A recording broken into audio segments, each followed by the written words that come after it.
Repete a pergunta que eu vou complementar. Como é que tu vês o ensino em Portugal nesta atividade? A partir do momento que a gente tem nível de consciência... Para quem é leigo nesta matéria e vê pela primeira vez, a mTOR é uma abordagem completamente nova a estas situações ou é um complemento?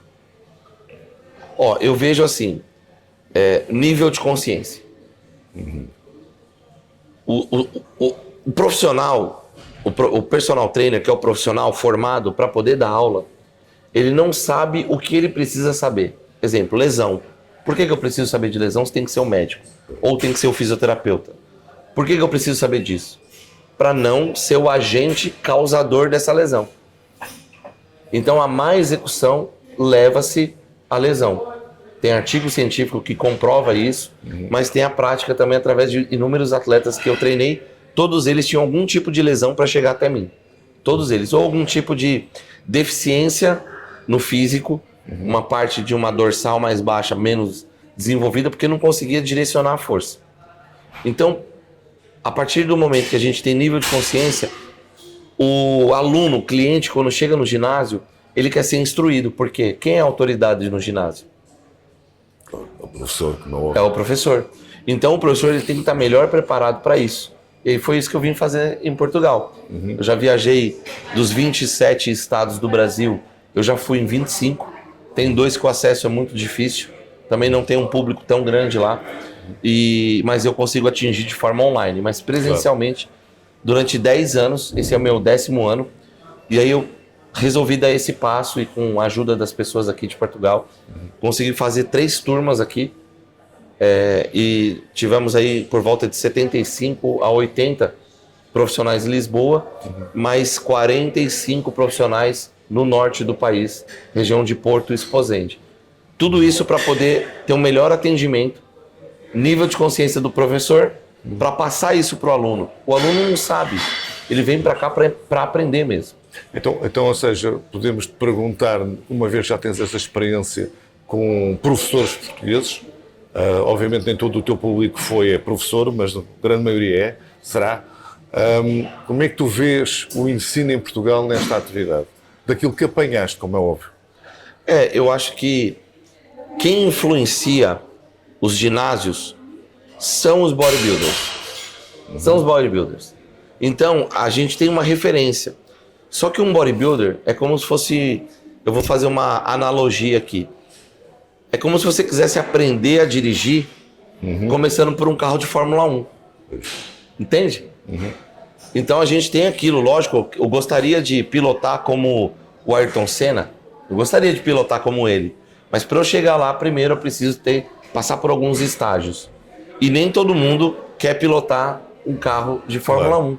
Então, o atendimento para mim hoje vem em primeiro lugar. Então os ginásios aqui em Portugal, eles precisam focar nesse atendimento, no personal trainer, para poder ter retenção do público, para poder ter fidelidade dessas pessoas e a cultura, mudar-se uma cultura.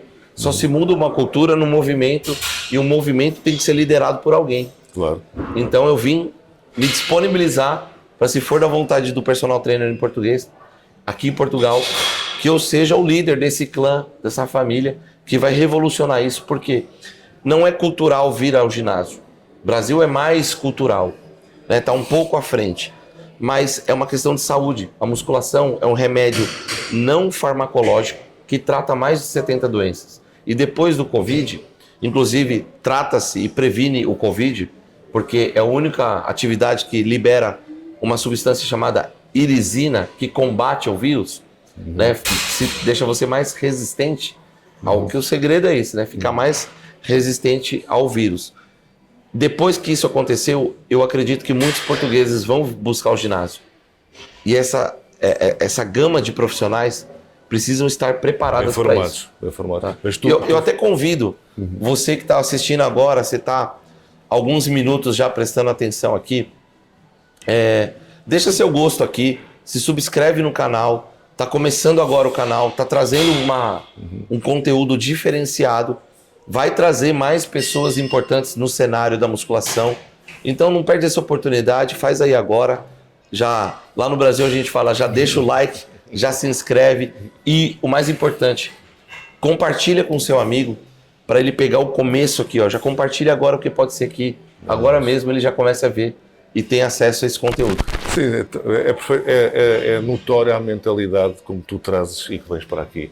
E por isso é que eu estava a perguntar há bocado, não te querendo fazer comparações, mas fazendo, relativamente aos professores, porque nós temos que falar nisto, que é aquilo que tu vens do mercado que vens brasileiro para o mercado português, as grandes lacunas que o mercado português tem em termos de professores para o conceito que vão passar aos alunos. Existe uma diferença muito grande, porque o Brasil tem a cultura do físico, do corpo. Sim, do corpo. Tem sol, tem corpo. Quais são as grandes diferenças que tu vês na parte dos professores aqui para aqui? Eu vou começar por uma coisa, eu vou vincular, primeiro eu vou vincular para depois mostrar o caminho que eu vejo que cada um percorreu. Tá? A Faculdade de Educação Física no Brasil não tem aula de musculação. Tá? Quando você vai fazer o desporto, e vamos pensar em aula de musculação para você não falar, não, tem sim, tem. Vai falar sobre a história da musculação e vai falar sobre o que é um pulley, o que é um hack machine, o que é uma cadeira extensora, um banco flexor, o que é e para que serve. Mas não vai falar de técnica, como executa, como eu posiciono esse meu aluno. Se esse meu aluno é um idoso que já tem um comprometimento no seu esqueleto, né, por desgaste ósseo, que já é consolidação óssea, e ele já é mais curvado, como é que eu faço com ele? Se eu vou conseguir melhorar essa postura, ou se tem um limite para isso. Então os dois partem do mesmo princípio. Tá? Lá no Brasil, lógico, é muito grande, tem muitos bons professores, e a internet chegou para ajudar, mas também dá voz para muita gente ruim. Em todo lugar, e isso também vai acontecer aqui. O que eu vejo aqui, que tinha-se o desporto, foi criado um curso de menor tempo, que é o TEF. E por quê?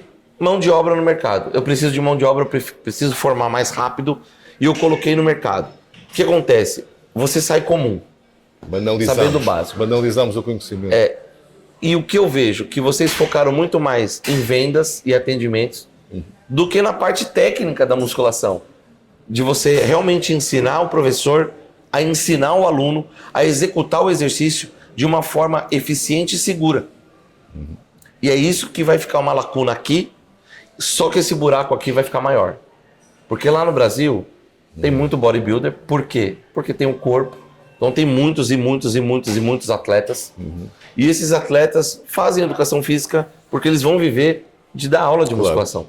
Então muitos deles dão aula, são atletas e também são formadores de opinião. Então eles têm essa noção. Por mais que eles não tenham uma técnica única, uma forma única de ensinar, eles têm muito mais consciência corporal e eles conseguem, por treinar, conseguir passar melhor.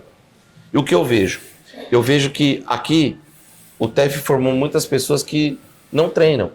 E aqui tem uma coisa que eu vou deixar aqui como um alerta. O treinamento funcional, ele é muito bom. Realmente, tem a função de melhorar as articulações, mas não é musculação. E as pessoas estão confundindo a musculação com o treinamento funcional. E quando você quer fazer as duas coisas ao mesmo tempo, você coloca em risco a saúde física, a saúde articular e até a saúde integrada do seu aluno. O que é integrada?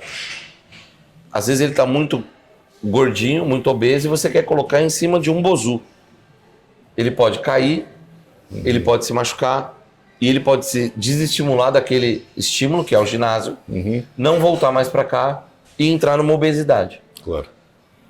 Ou seja, então a pergunta que te fazia é, tu defendes ou és defensor de uma especialização ou do professor ter um conhecimento mais generalizado deste tipo de métodos e por aí fora? Boa pergunta.